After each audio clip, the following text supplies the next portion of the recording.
I don't have to say anymore. So yeah, and thank you as well for inviting me, and I'm happy to be here. Okay, so in this talk, what I'll do is I'm going to walk through uh, cryptographic voting, basically. And this is a two-part talk. So, well, there's two parts today. I'll give both of them, and then tomorrow, my colleague Vanessa Teague will give the second part of it. I'm going to try and give a general overview.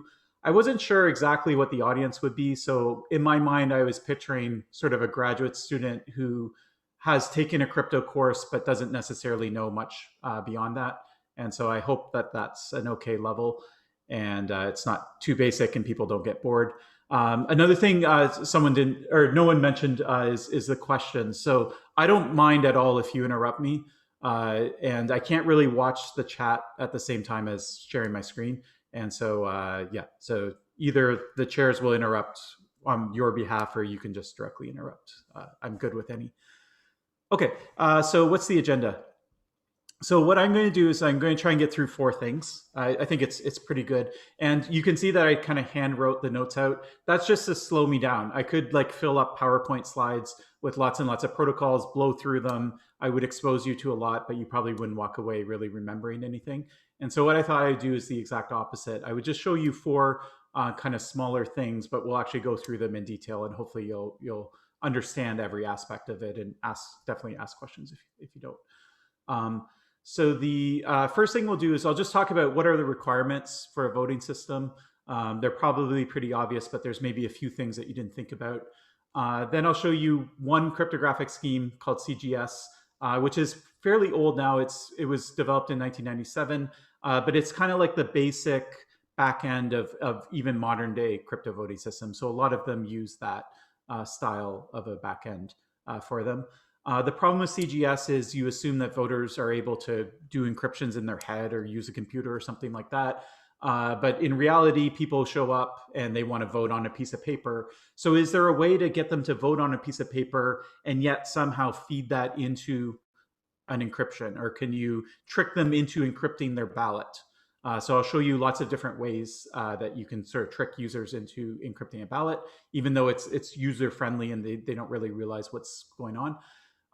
And then I'll switch gears a bit and I'll tell you a little bit about internet voting, which is when you're voting from, you're not in a controlled environment, you're in an uncontrolled environment.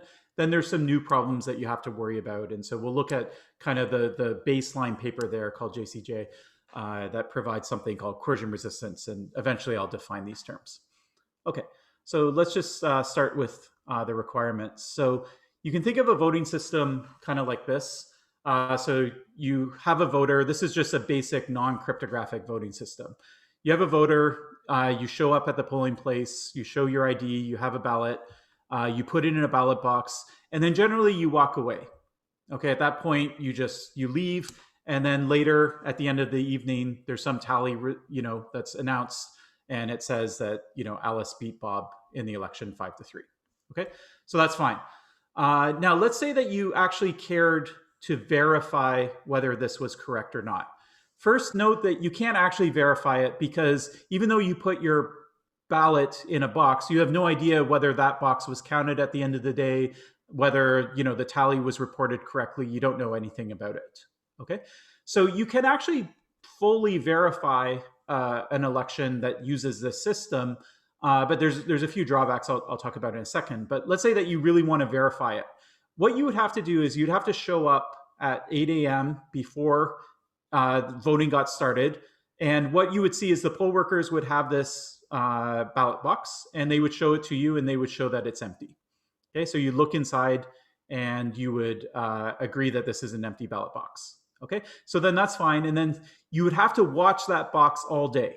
Okay, you have to make sure that at no point they take that entire ballot box and replace it with a brand new ballot box, for example.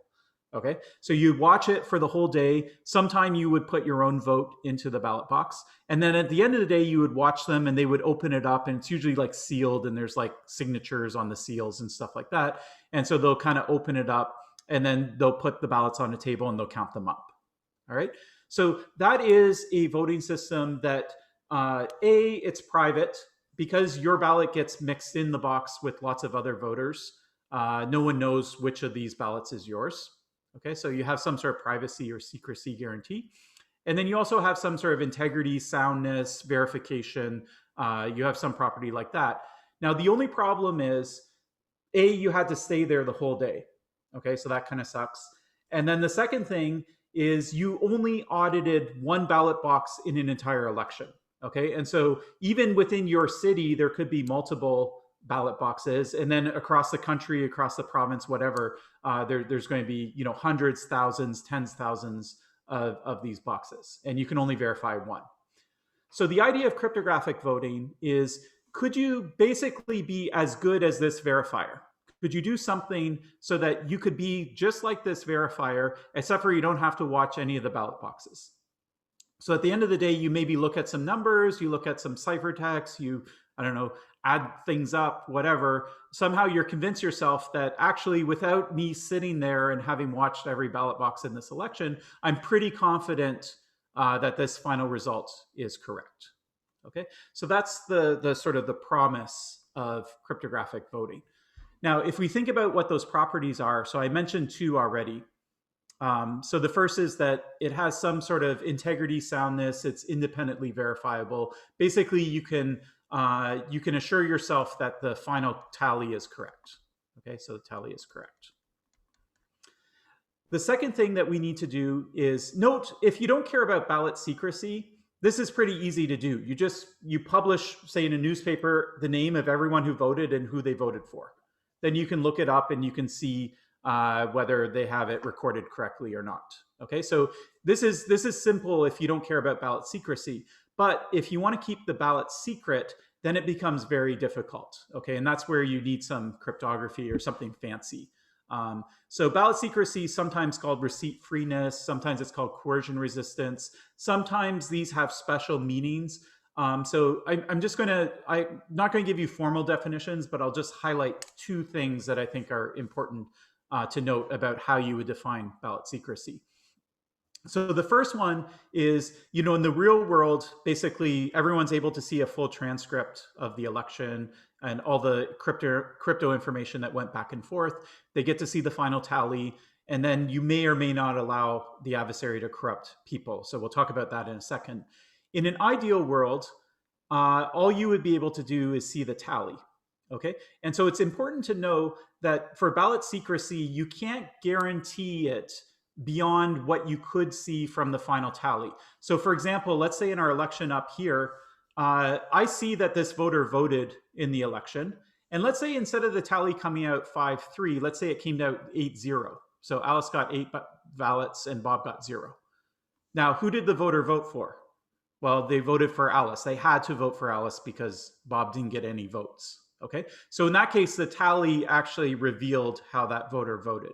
So there's no way to sort of sidestep that. So what we say is that a cryptographic voting system is secure if it doesn't reveal any more information than you would know if you just looked at the tally. Okay, so that's one small kind of technicality. The other thing is, let's say that you want to corrupt voters. So you're going to go to this voter and you're going to tell them how to vote. Okay, are you allowed to do that or not? And so it turns out that throughout the kind of decades that people worked on this problem, they kind of evolved their definition. So initially, you weren't allowed to corrupt the voter at all. All you could do is you could look at the final transcript of the cryptographic, all the crypto that gets exchanged. And when you look at it, you shouldn't be able to tell how anyone voted. You should just see ciphertext instead of plain text, for example. So that's the most basic one. Now, then they sort of evolved, and this is kind of consistent with what we call receipt freeness, which is, what if after the voter's done, you're like, hey, voter, how did you vote? And also, like, did you use any keys, or did you use any randomness, or if you encrypted, like, how did you do it? Like, tell me exactly what you did. So I'm going to take that information, plus I'm going to take the transcript, and now I'm going to try and figure out how you voted. But I'm only going to do it after you actually voted. And then the strongest definition, which is called coercion resistance, says the voter can actually come to you before you vote and say, I want you to do exactly this. I want you to encrypt this ballot with this randomness under this key using these values or whatever. And so they can basically corrupt you early in it. So you get stronger and stronger definitions of secrecy. And so what we're going to look at is actually the scheme I'm going to show you doesn't have, it's like at the worst level. So CGS is sort of here out of the box. And then I'll tell you about some enhancements so that you can bring it up to at least the receipt-free level. But CGS basically is never going to end up being coercion resistant. And then JCJ will be a scheme that is sort of at this level of secrecy. Okay, so hopefully that's clear. All right, now these are your core requirements, but there's some other stuff that maybe you don't think about until you start, working in this area, or you read a bunch of papers in the area. You realize that there's actually some other requirements that maybe you want, maybe you don't want them. So one of them that's important is what we call accountability or dispute resolution or dispute freeness. And it basically says, let's say that you vote in an election and you notice that something's wrong.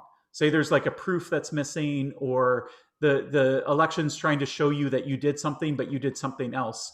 Can you actually prove that they're wrong, right? Can you actually attribute the fact that that the protocol is wrong or the transcript is wrong to the party that actually made the mistake or did the malicious action? It should be pretty clear that if you can't dispute it, then what could happen is everybody who doesn't like the election result can just say, oh, like this transcript is wrong, right? All the crypto is wrong, don't believe it. And the election officials can't do anything. They can just say, oh, well, our protocol doesn't allow us to assign blame. Okay, so assigning blame in an election is very important. The next thing is kind of a technical property, but let's say you vote and then I just copy and paste your ballot. I'm like, I don't know how you voted, but I see some like crypto go by that represents your ballot. I'm just going to copy it and paste it, and I'm going to vote the same way as you. Independence says that basically you can ensure that every voter is basing their results only, or their choice only, on what they know, and they're not looking at something else. Another property that's generally required is you're not allowed to see the tally until the election's over. So you can't have a kind of running tally where you see the votes coming in. And it's pretty easy to see that this would break coercion. You see a voter vote and then right away the tally changes, then you basically know how they voted. And so anyway, so in general, and as was mentioned, I work on blockchain technology. And so some people have tried to do voting on blockchain, which doesn't really solve any of your problems for you. But a lot of blockchain voting systems end up with this kind of running tally, which is not a great property to have. And it might actually even be illegal if you try and run a government election with this.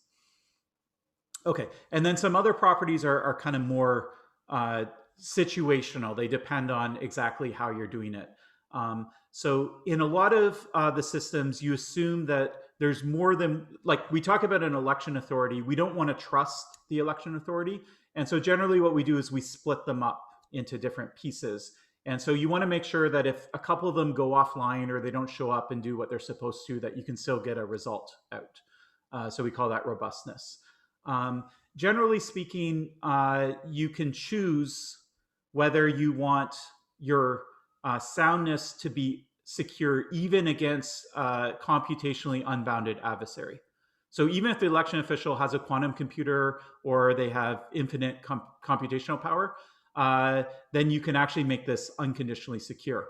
Or alternatively, you can have ballot secrecy be unconditionally secure. Generally speaking, you can't choose both.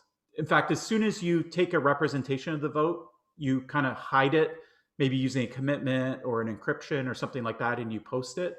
As soon as you do that, immediately only one of these two things can be unconditionally secure. You can't have both be unconditionally secure. Now, there are ways with secret sharing that you can have both. But anyways, those systems are a little more complicated because in a secret sharing setting, if the voter shares their secrets, now it's time to tally the vote.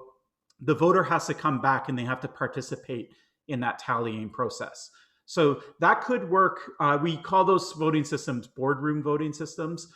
So like if you're in a boardroom and there's 20 people there and they want to vote, then that's fine.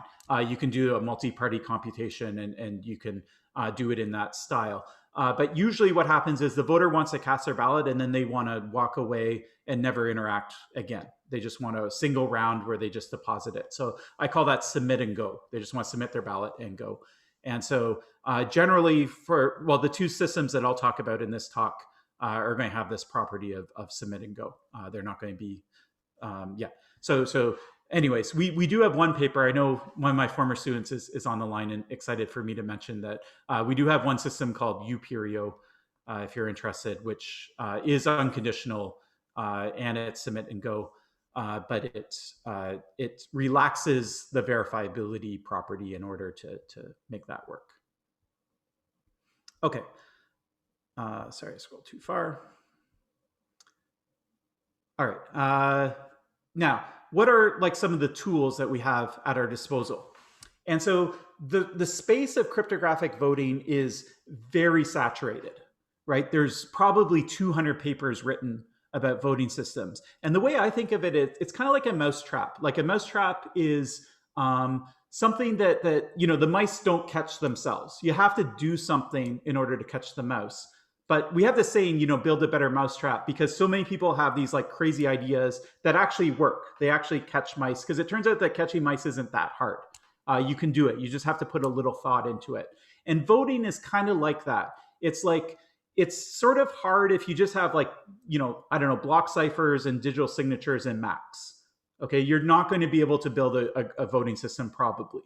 Okay, but as soon as you have one kind of fancy thing like homomorphic encryption or ring signatures or secret sharing or anonymous credentials, once you have like one kind of fancy crypto primitive, all of a sudden you can solve the voting problem. And so everybody solved it and resolved it and solved it 200 different ways using different combinations of these kinds of things. And this isn't even all of them, but this is like a bunch of stuff that you see.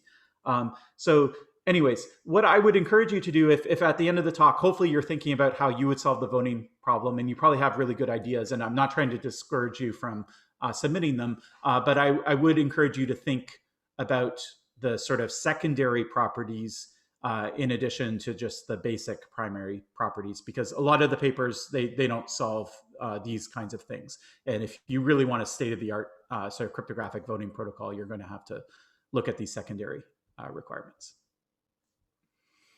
Okay, so with that long-winded introduction, I will show you one system. And before, maybe I'll just pause for questions. Are there any questions?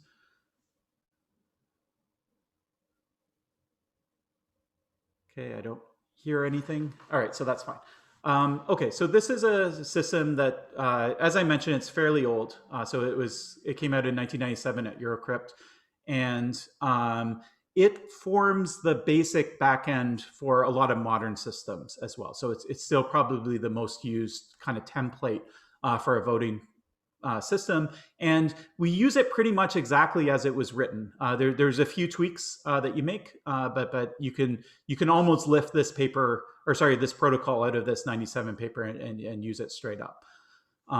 Okay, so the basic idea before we go into the protocol is we're going to use encryption. So the voter is going to have some vote, and they're going to encrypt their vote, and they're going to submit an encryption of it instead of submitting it in plain text. The encryption is going to hide the vote, so it's going to give us it's going to help us with ballot secrecy.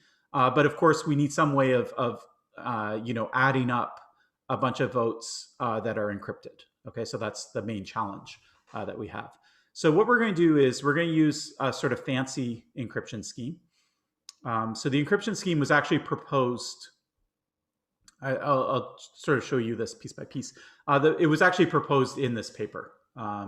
Okay, so first I'll note that this is a public key encryption system. It's not symmetric key. It's not like AES. It's like RSA or something like that. Okay, so it's a public key encryption. So you take the vote, and you're going to take some randomness. And I'm going to use this box notation. So if you see a square box with a V in it, it just means an encryption of V. And it's just going to cut down on a lot of clutter when I start drawing out like more complicated things. Okay. All right, so let's talk about this encryption scheme. So it's public key. And as soon as you have public key encryption, the most important question is, well, who holds the private key? And so what we're going to do is we're not going to give the private key to a single party. What we're going to do is we're going to threshold share it. So you can pick any threshold you want. For example, you might pick 5 people and say, as long as 3 of the 5 people come along, then they can do certain actions. And the action in this case will be basically to decrypt. Okay, so 3 out of 5, any 3 of the 5 people is sufficient in order to decrypt any ciphertext. Now, when you have threshold decryption, you need a couple things that may be easy or may not be easy. The first thing is you need these 5 people to be able to come together, and they have to run some protocol where they're able to generate a single public key. Okay, so the public key will be used by everyone. When the voter goes to encrypt their vote, she doesn't know that it's a threshold system. She just sees a public key and encrypts it under the public key. Okay, so the encryption in this case won't change at all because it's threshold. Okay, the only thing is that no one will know that private key. You need 3 out of 5 people to figure out what it is. Okay, so you need a pretty efficient protocol that's going to be able to let you, in a distributed manner, generate the public key from the private key. And then you also want the ability to be able to take these key shares, 3 of them, apply them to a ciphertext, and then decrypt it. So that's called threshold decryption. So we're going to assume that our encryption scheme has these 2 sub-protocols and that they're relatively efficient. The next thing we need it to be CPA secure, which is just a fancy way of saying if I encrypt the same value 10 times, they all look different. Okay, and it should be hopefully intuitive why. If whenever I encrypt Alice, it comes out as one ciphertext, and whenever I encrypt Bob, it comes out as another one, then when you look at a list of ciphertexts from all the voters, you know how many of them are voting. Maybe you don't know which one's Alice and which one's Bob, but you know how many are voting for Alice and how many are voting for Bob. Okay, and then you could try it yourself to encrypt Alice and then figure out which one actually corresponds to Alice. Okay, so this will take some randomness at encryption time, and so the ciphertext that comes out the other end is going to look completely different, even though and it's going to be indistinguishable as well. So if you have 5 votes for Alice and 4 votes for Bob, looking at the ciphertext, you have no idea how many votes you have for Alice or how many votes you have for Bob. The final thing is CPA secure is not the highest level. Generally, you want something called CCA secure. In this case, we actually don't want it. Okay, what we want instead is we want a property which is called homomorphic, and you've probably heard lots about fully homomorphic encryption. It turns out we don't need fully homomorphic encryption. We just need partially homomorphic encryption, or we can get by with it. And so what we're going to do is we're going to use a scheme that's additive.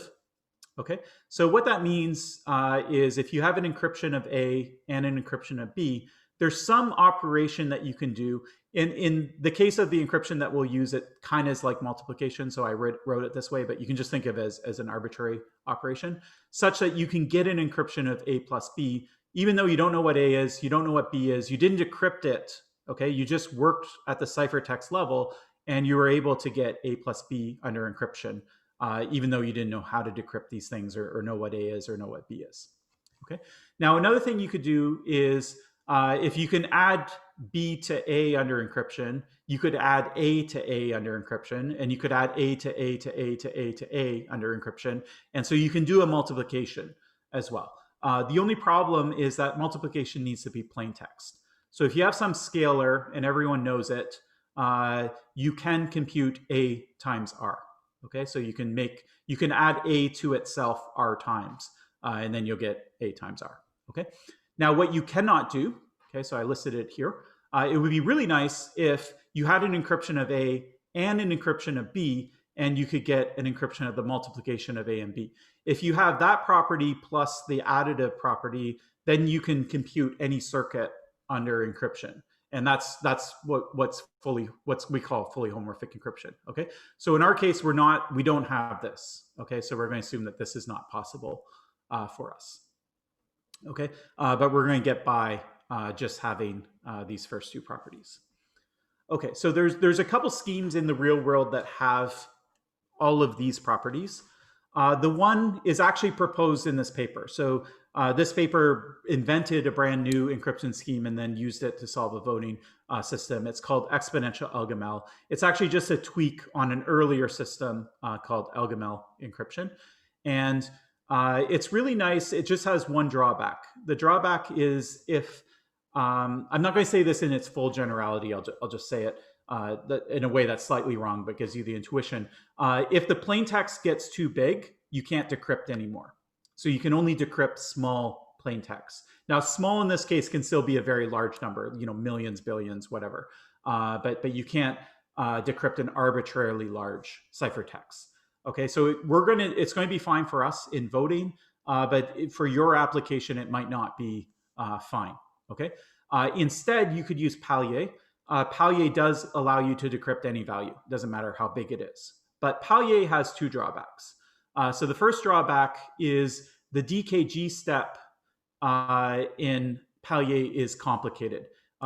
So exponential LGML you can run in the discrete log setting, so you can run it over elliptic curves. And it's faster. That's the other drawback of Pallier. Pallier runs in an RSA setting. And so it's not as fast because you can't implement it on elliptic curves. And then the DKG gets a little sloppy. I think I saw a paper maybe in the last year that had like a cleaner approach.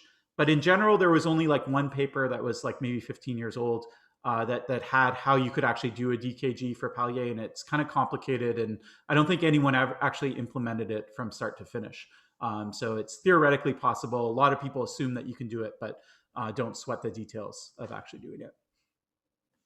The final scheme that you can use by Bonnet and others is called BGN. It's exactly the same as exponential LGML, but it's implemented over a pairing-based elliptic curves. And so what it does is it actually gives you one multiplication. So this third step, if you have an encryption of A and encryption of B, you can actually do that once, only once. And then it has the same limitation of exponential LGML as you can't decrypt arbitrarily large ciphertext. And so BGN, actually one of the use cases in the paper was speeding up this exact system. Speeding up this CGS system was one of the applications that they gave for BGN itself.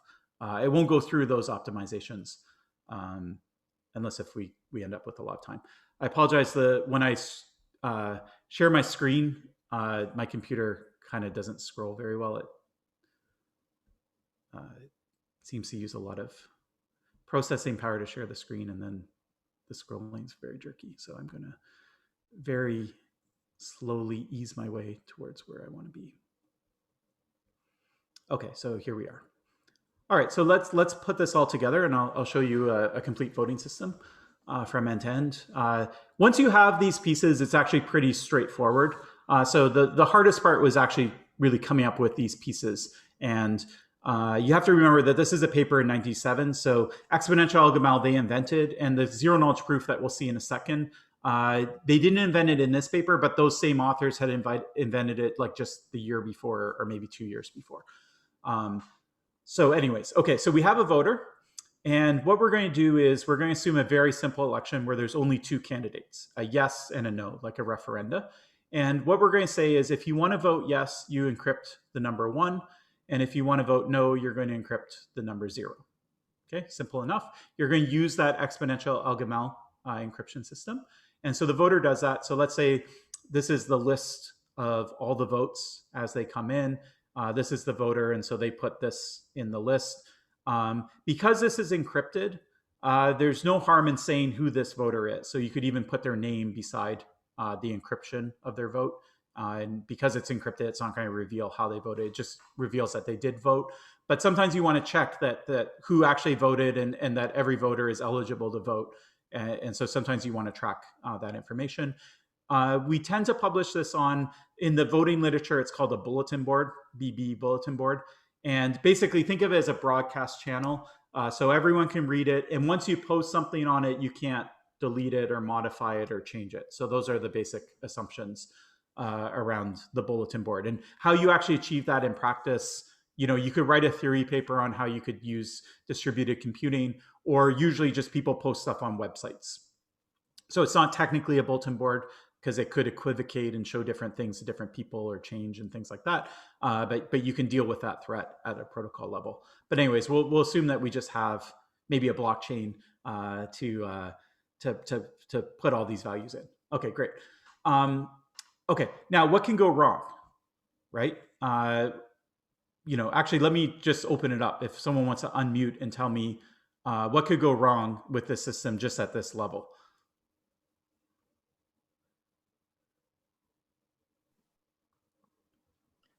Well, somebody can encrypt 2 or -1 or Perfect. 50. Excellent, excellent. Yes. So let's say that someone puts a 2 instead of a 1. Then all of a sudden, yes gets an extra vote.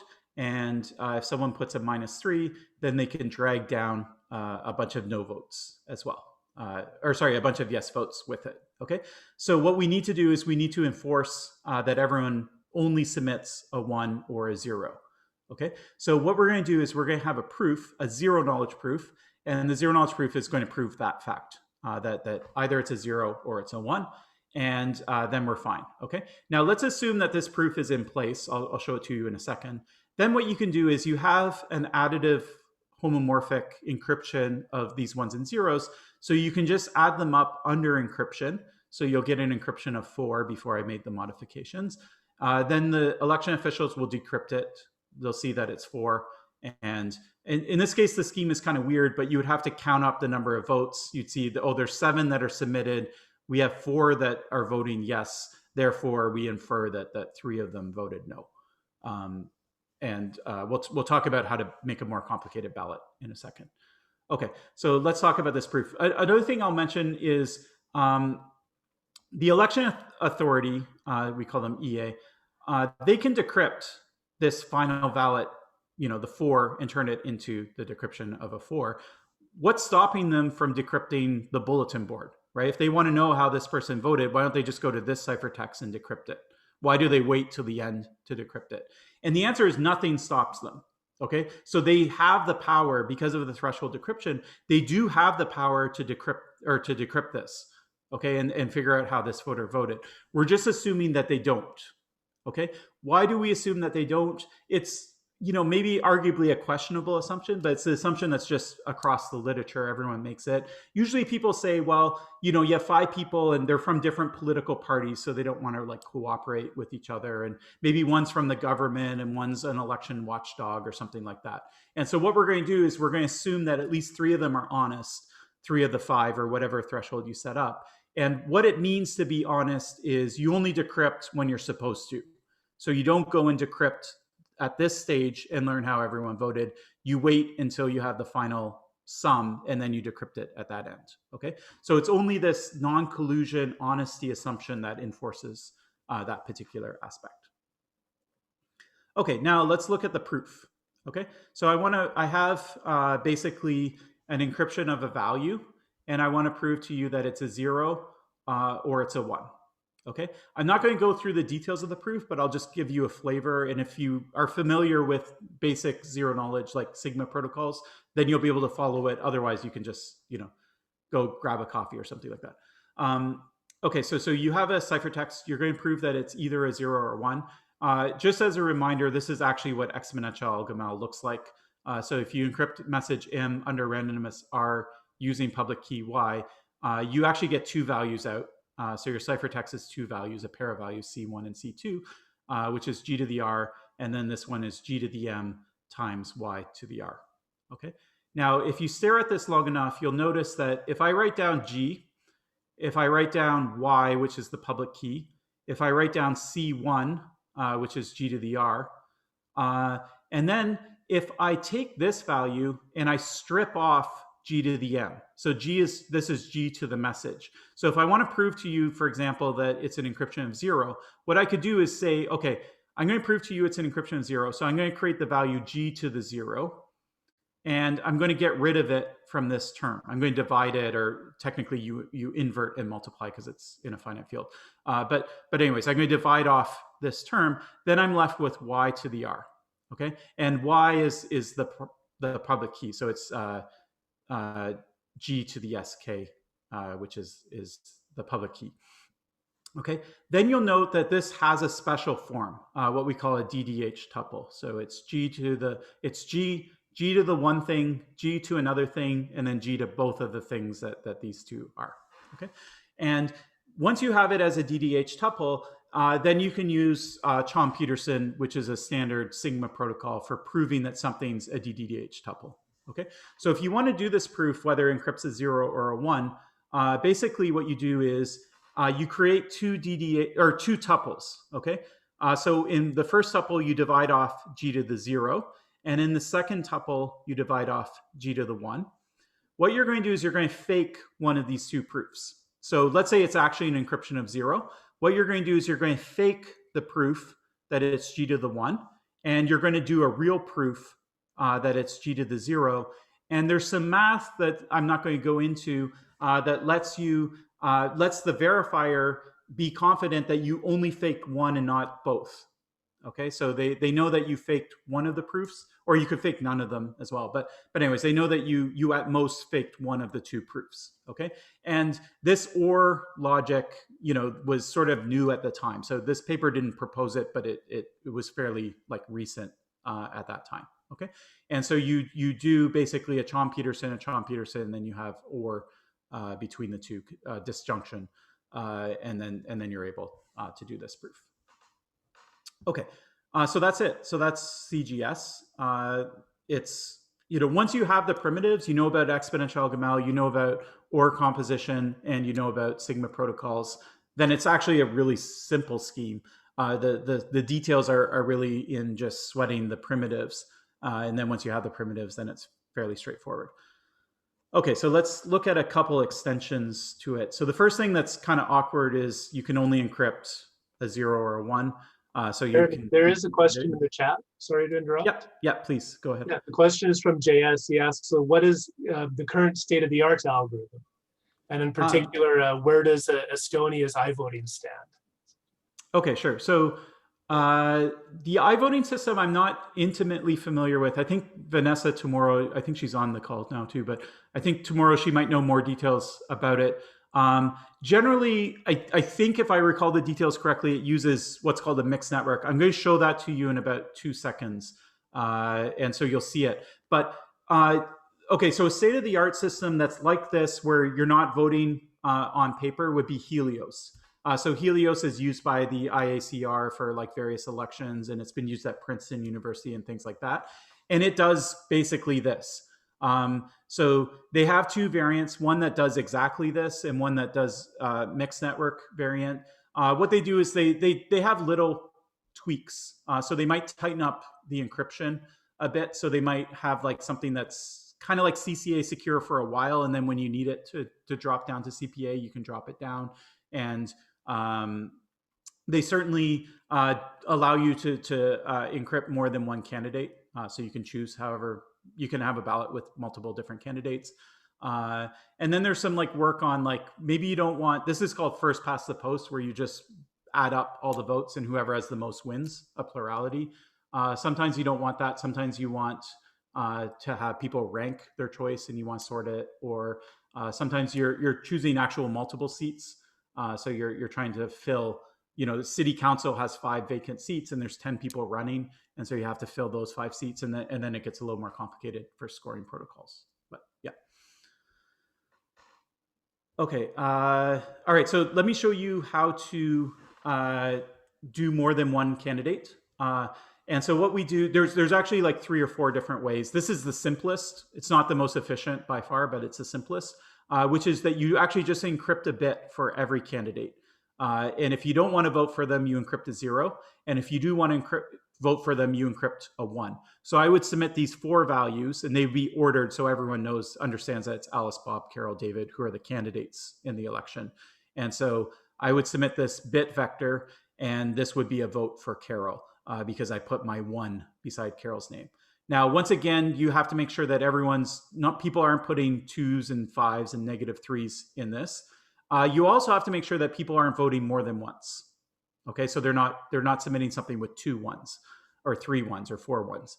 Okay, so what you do is for every ciphertext, you do the same zero knowledge proof. This is either a 0 or a 1. And then what you do is you add it up because it's additively homomorphic. You take the sum of it, which should sum to, well, you're allowed to submit a protest vote where you don't vote for anyone. So the sum of the 4 values is either going to be 0 or it's going to be 1. And so that's what you prove. You prove that the sum of it is also 0 or 1. And then this is a valid ballot. And then you just submit it to the system as normal. And when it comes time to add them up, you add up all of Alice's votes, all of Bob's votes, all of Carol's votes, and then you get your 4 numbers at the end. Now, there is a way that you can squish all of these into a single ciphertext.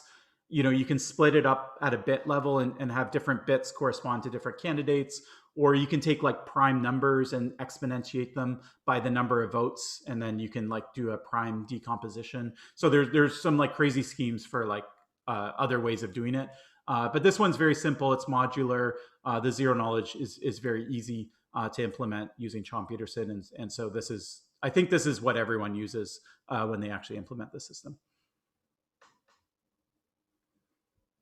Okay, now there's one other kind of system that's so close to CGS that I'll just talk about it in the same breath as CGS. And it uses something called mixed networks or verifiable shuffles. PIC13 is like the one that like it's kind of the CGS equivalent where it got enough of the protocol right that we almost use it verbatim.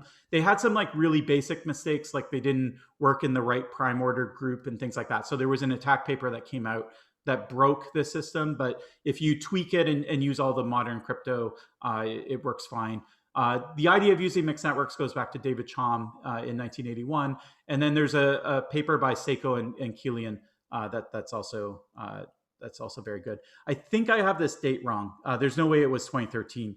I forget what the actual date was. I think it might have been 93. I'm just going to write in 93 here, and maybe someone can check that. But yeah. So it was before the Seiko and Kilian one came out. Anyways, okay. The way this works is very similar to CGS. So you have a voter, and once again, we're going to assume that they're encrypting a 1 for yes, and they're encrypting a 0 for no. We're going to assume that they use the same crypto, so it's exponential algamel. So they all submit their votes. And so right now, the bulletin board looks exactly the same. The difference is, instead of adding them up under encryption and decrypting, what we're going to do is we're going to shuffle them up. So we're going to shuffle the order. So you lose track of which ciphertext corresponds to which voter. And there's a really nice way of doing this with algamel, because if you have the encryption of a number like 1, somebody can take it and they can do what is called re-randomization. So they just re-randomize the ciphertext, and it's indistinguishable from any other ciphertext. And you don't have to know anything about the ciphertext. You don't have to know the private key or anything like that. Anyone can just pick up a ciphertext, re-randomize it, and have a new ciphertext that encrypts the exact same thing, but it looks indistinguishable from any other ciphertext. And so you can exploit that to do a really nice shuffle. But anyway, so what you're going to do is you're going to shuffle it, and then you're going to decrypt the results. Now everything's sitting in plain text, so you can just add it up by looking at it. The tricky part here is, how do you prove that the shuffle was done right? How do you prove that the outputs are exactly the same as the inputs? And so there's, 15 years of research or more on how to do this and the most efficient ways of doing it and things like that. And you've probably heard of modern, zero knowledge stuff like snarks. The basis of snarks actually comes from one of these shuffle proofs by Jens Graf. And so like there were very advanced techniques for just solving this like sort of basic problem. But anyways, if you're able to do a zero knowledge proof, I won't show you how they work inside. But if you're able to do this zero knowledge proof, then you can just add them up. Now, the nice thing about this is it's immediately clear that you don't have to just encrypt zeros or ones. You could actually write the candidate name in. So, it could be Alice, Bob, whatever, and you can have as many candidates as you want. And you can even have voters vote for a candidate that's not listed. So you might have heard, like in the United States, for example, you're allowed to write in a candidate, right? So, for example, if you were voting in the US, you could vote for Donald Trump or Joe Biden. They'll be on the ballot. You can also vote for Kanye West. Kanye West isn't on most of the ballots across the US, but there's a lot of states where you could write his name in. So if you chose to do that. Now, writing a candidate's name in is really hard in this CGS system, okay? There's no way, because you have to know ahead of time, because you have to basically create a ciphertext for the candidates. So there's like no way to really do a write-in very efficiently in that scheme. Unless if your write-in kind of rides along with your ciphertext. There has been some research that's looked at that. But anyways, here it's very easy. You can just submit any word you want, and then it's going to come out the other end. Okay. The other nice thing is that this tends to be an expensive proof, the shuffle proof, but the voter's not doing it. So in CGS, the voter has to do zero knowledge. Here, the voter just has to do an encryption, and then all the zero knowledge is going to happen behind the scenes by the election officials. And so you can push that zero knowledge proof sort of to the back end. And so that might be better. I mean, zero knowledge is pretty efficient, and voters certainly don't know what they're doing. They're just using a computer program, and it's supposedly encrypting what they want. And we'll return to that issue in a second. But anyways, yeah, so you could relax the efficiency on from the voter side. Okay, so the summary of this CGS scheme is it has integrity, so you can actually prove that what comes out, the tally is correct.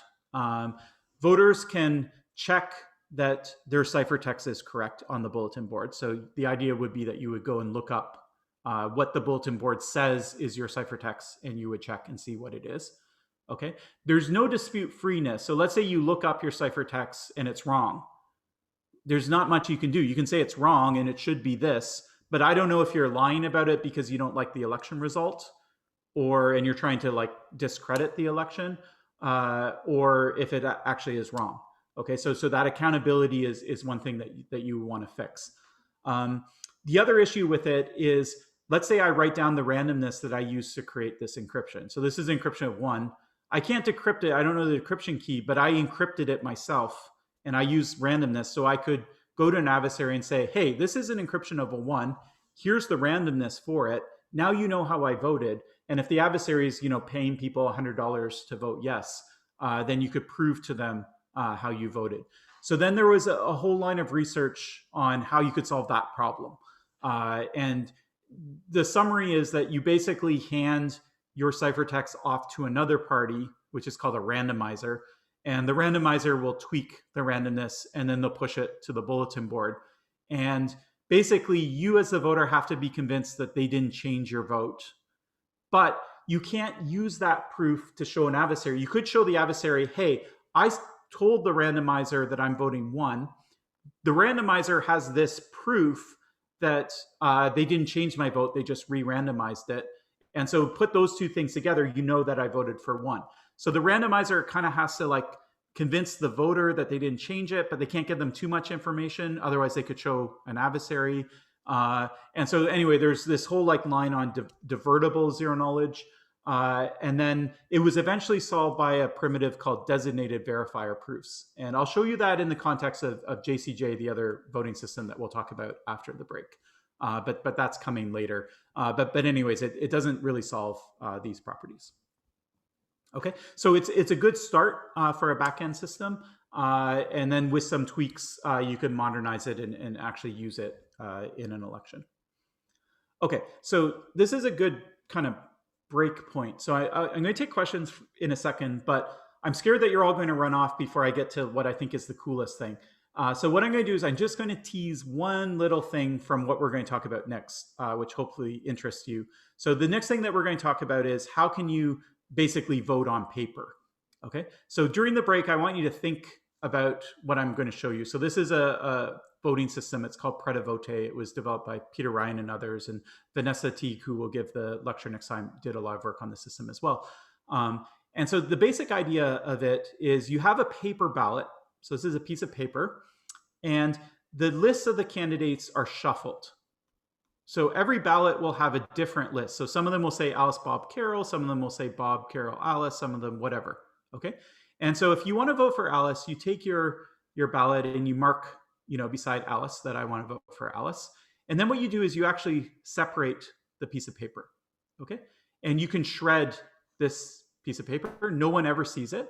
And now what you have is you have a receipt of the fact that you voted for the second candidate, and no one knows who the second candidate was because every ballot has a random ordering of the candidates. Okay.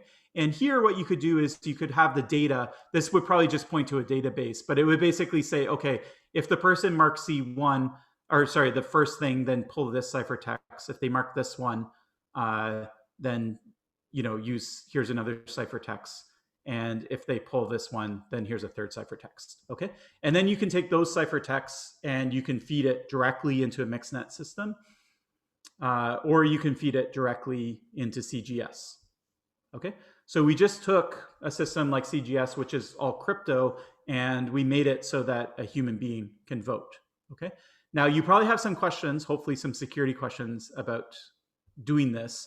And so, take the break to think about these. And then when we come back, we can talk about it. And then I'll show you like 4 other kinds of paper ballots that have slightly different properties in terms of getting people to vote on paper and yet being able to feed it into sort of a cryptographic backend that's going to provide the proofs that you need.